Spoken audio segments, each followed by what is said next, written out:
29 जनवरी 2014 को दिल्ली के लाजपत नगर इलाके में नीडो तानियामा नाम के एक युवक की पीट कर हत्या कर दी जाती है, सिर्फ क्योंकि वह बाकी लोगों से अलग दिख रहा था। दूसरा केस है 2016 की, जब मिजोरम के 2 युवकों को उनके स्थानीय भाषा ना बोलने पर बेंगलोर में पीटा गया। इस तरह के हमें एक और इंसिडेंट्स देखने को मिलती है। नागालैंड के 2 छात्रों को गुड़गांव में स्थानीय पुरुषों द्वारा घंटों तक बेरहमी से प्रताड़ित किया गया, ताकि उन्हें यह सबक सिखाया जा सके कि वे लोग यहाँ के नहीं हैं। कुछ होटल्स में तो इन्हें केवल इसलिए एंट्री देने से इनकार कर दिया जाता है क्योंकि वे पर्याप्त भारतीय नहीं दिखते हैं। ऐसे बहुत से मामले हैं जिनमें नॉर्थ ईस्ट के लोगों को सिर्फ इसलिए हैरेस किया जाता है क्योंकि वे लोग अदर इंडियंस जैसे नहीं दिखते हैं। उन्हें अपनी नेशनलिटी साबित करनी होती है। दोस्तों, आखिर क्यों नॉर्थ ईस्ट के लोगों को इतने परेशानियों का सामना करना पड़ता है? आखिर क्यों नॉर्थ ईस्ट के लोग इतने अलग दिखते हैं बाकी मैनलैंड इंडियन से? क्यों नॉर्थ ईस्ट इंडियन लोगों के चेहरे की बनावट और बॉडी लैंग्वेज मैनलैंड इंडियन के बजाय तिब्बत, थाईलैंड और म्यांमार जैसे साउथ ईस्ट देशों से ज़्यादा मेल खाती है? आखिर क्या वजह है एक ही देश में रहने वाले इतने अलग दिख सकते हैं? तो चलिए दोस्तों, इन सारे सवालों के जवाब इस वीडियो में पता करते हैं। जय हिंद दोस्तों, मैं शरत और आप देख रहे हैं YouTube channel HSB। Mainland Indian के लोगों को देखें तो उनकी आंखें बड़ी होती हैं, चेहरे पर कम फैट होते हैं और बॉडी हाइट भी बड़ी होती है। मैनलैंड इंडियन का मतलब है नॉर्थ इंडिया, साउथ इंडिया और सेंट्रल इंडिया के लोगों से है।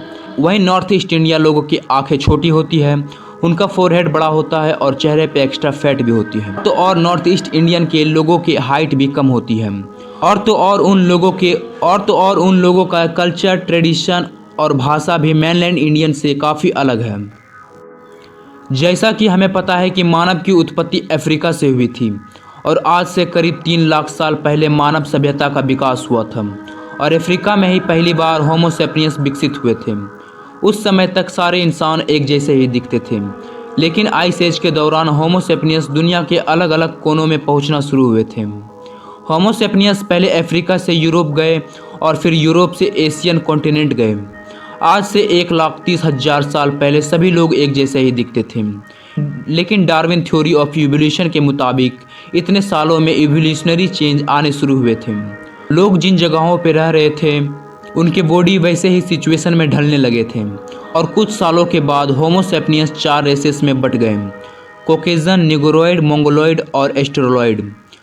जो लोग अफ्रीका में ही रह गए उसे निग्रोइड कहा गया, जो लोग यूरोप चले गए उसे कॉकेजन कहा गया, साउथ ईस्ट एशिया में बसने वाले लोगों को मंगोलॉइड कहा गया और ऑस्ट्रेलिया में रहने वाले लोगों को एस्ट्रोलॉइड कहा गया। और नॉर्थ ईस्ट इंडियन के लोगों में जो फीचर्स दिखते हैं, जो कैरेक्टरिस्टिक्स दिखते हैं, वे सारे फीचर्स मंगोलॉइड से मेल खाती है।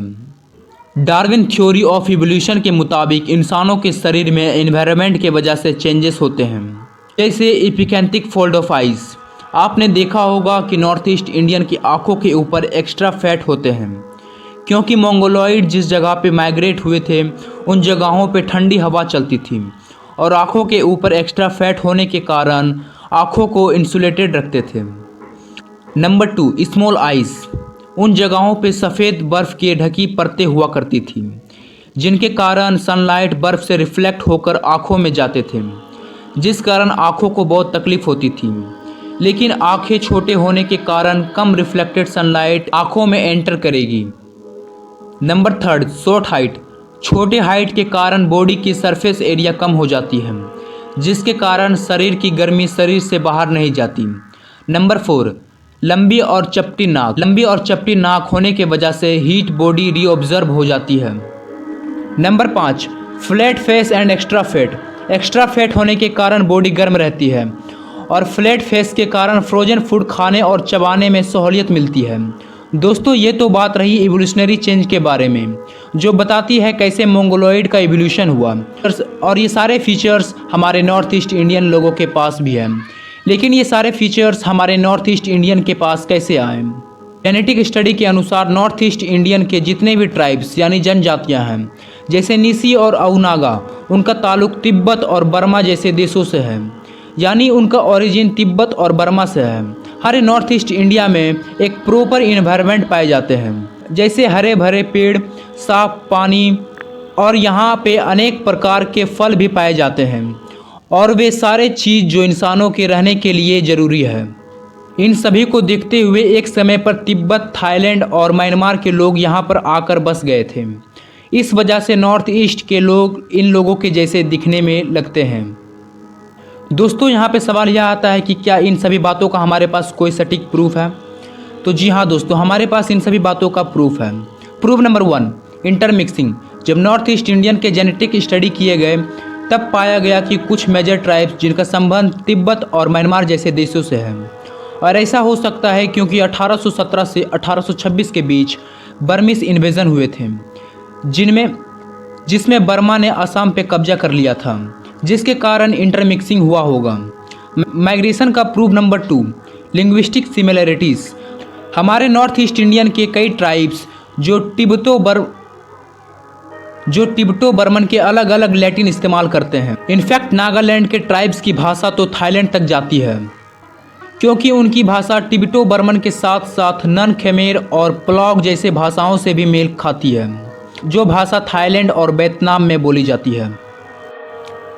दोस्तों, अब आपके दिमाग में यह सवाल तो ज़रूर आ रहा होगा कि क्या नॉर्थ ईस्ट इंडियन लोगों का कनेक्शन हमारे मैनलैंड इंडियन के साथ है भी या नहीं। तो इसका जवाब है हाँ। कुछ ऐसे प्रूफ हैं जिसमें हमें पता चलता है कि नॉर्थ ईस्ट इंडियन का कनेक्शन मैनलैंड इंडियन से है। Proof number 1, common gene.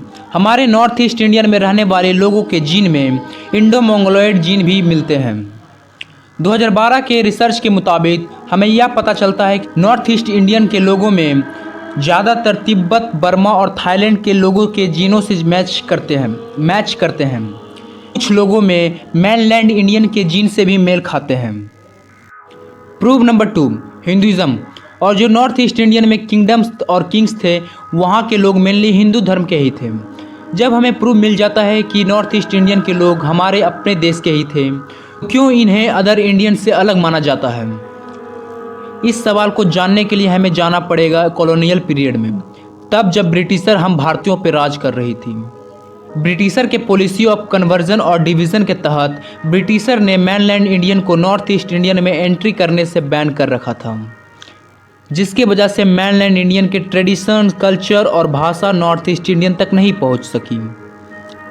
लेकिन ब्रिटिशर ने ये पाबंदी क्रिश्चियन प्रीस्ट पे नहीं लगा रखी थी, जिस वजह से उन लोगों ने नॉर्थ ईस्ट इंडिया में बड़ी संख्या में धर्म परिवर्तन करवाई, और आज नागालैंड जैसे और कई नॉर्थ ईस्ट इंडियन स्टेट जिसमें क्रिश्चियन संख्या मेजोरिटी में है। और एक आखिरी रीज़न है जो नॉर्थ ईस्ट इंडियन को हम मैनलैंड इंडियन से अलग रखती है, वो है रेसिज्म।